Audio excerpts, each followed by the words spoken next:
Selain ngurek, pengukuhan Wali Datu Selaparang juga dimeriahkan dengan peresean.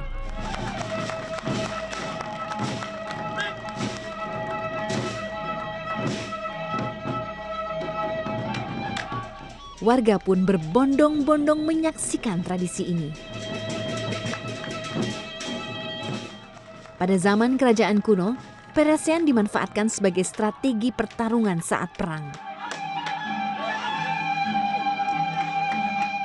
Salah satu atraksi menarik yang dinantikan adalah aksi Brumbon Jago. Petarung asli Lombok Tengah ini dikenal sangat piawai bermain peresean. Sudah banyak pertarungan ia menangkan. Namun siapa sangka, Brumbon Jago yang bernama asli Ahmad Syahroni ini menyimpan cerita kelam. Saya itu jadi orang tidak baik udah ya. Tidak baik maksudnya bagaimana? Suka ngerampok, terus suka jamret, terus kelahi. Dulu kan pertama saya masuk penjara jamret kan. Dapat hukuman 1 bulan 2 hari. Terus yang kedua 2 tahun 3 bulan. Nah ya kasus yang satu jamret, terus yang kedua ngerampok, terus yang ketiga juga ngerampok tapi ngebunuh orang. Itu berapa tahun? 9 tahun 2 bulan tapi jalaninnya 3 tahun 9 bulan.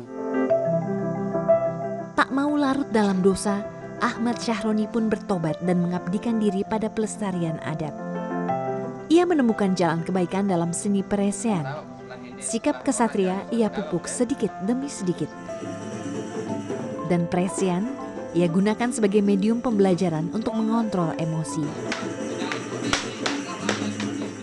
Dulu kan kalau kita ngerampok itu kan terpaksa, kalau yang punya harta itu kan dia ngelawan, terpaksa kita bunuh atau kita sakitin, kita pukul, kita tebas pakai parang kan. Tapi kalau peresean ini alhamdulillah kan akhirnya kita bisa sadar. Jalan kebaikan yang kini ditempuh Ahmad Syahroni tak lepas dari bimbingan sang guru Jaya Kelana. Ialah yang memberikan mantan narapidana ini kesempatan kedua untuk menjadi manusia yang lebih baik. Nah, pas masa keluar mereka, kami dekati secara emosional bahwa tidak selamanya hidup menjadi seorang kriminal itu akan membawakan kita ke arah ketenangan. Mari aspirasikan, aktualisasikan bahwa emosional Anda itu yaitu dengan olahraga tradisional kita, yaitu peresean. Memang kenyataannya mereka ini memang luar biasa. Pertama, pepadu itu harus pemberani.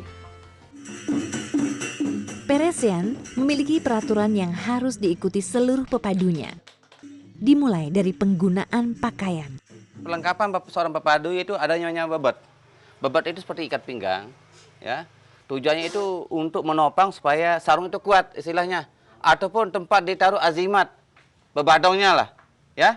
Bos kedua ada namanya sapu. Sapu ini alat pengaman kepala, ya.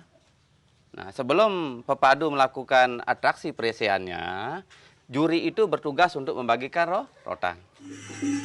Rotan inilah yang digunakan sebagai senjata dalam laga peresean. Kejujuran dan sikap kesatria para pepadu diuji di sini.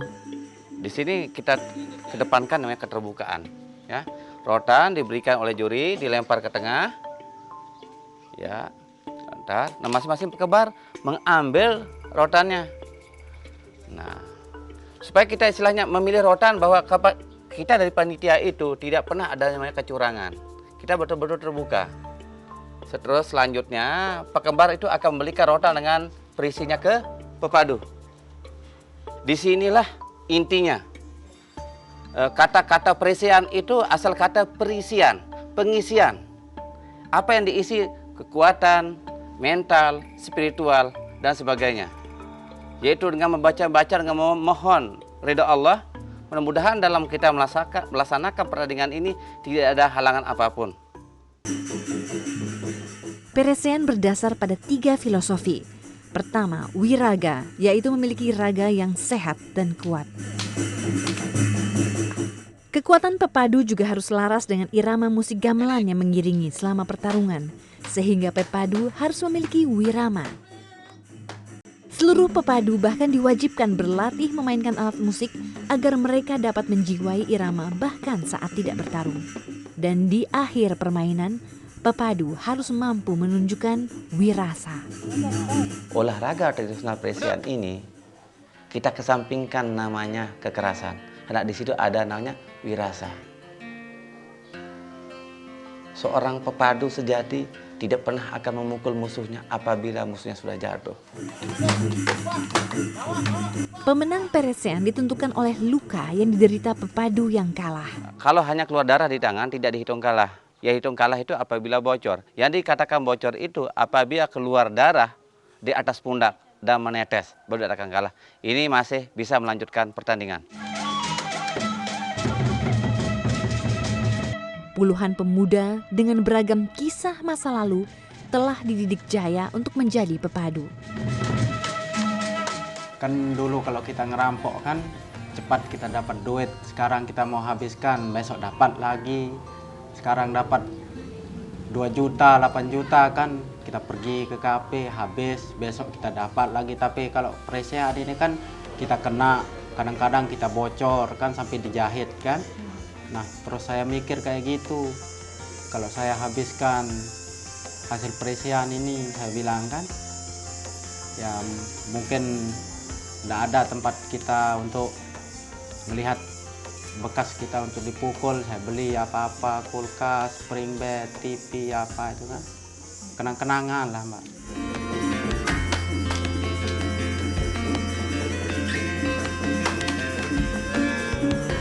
Bisa membawa jalan kebaikan bagi sesama tentu membahagiakan Jaya. Dan yang tak kalah penting, ia senang karena bisa mengenalkan Peresian sebagai budaya khas Sasak kepada lebih banyak orang. Bahwa apa yang kita lakukan ini, orang Sasak punya pendapat istilahnya, ingkaring kekawitan pinulah kertaning bumi. Siapa dan ingkar dengan peninggalan leluhurnya, maka akan ada bencana di muka bumi. Istilahnya ini adalah peninggalan leluhur kita yang harus kita pertahankan. Kalau bukan kita, siapa lagi? Peresian juga dimainkan di Desa Bayan. Di sini, anak-anak bermain Peresian setelah acara adat memperingati Maulid Nabi selesai.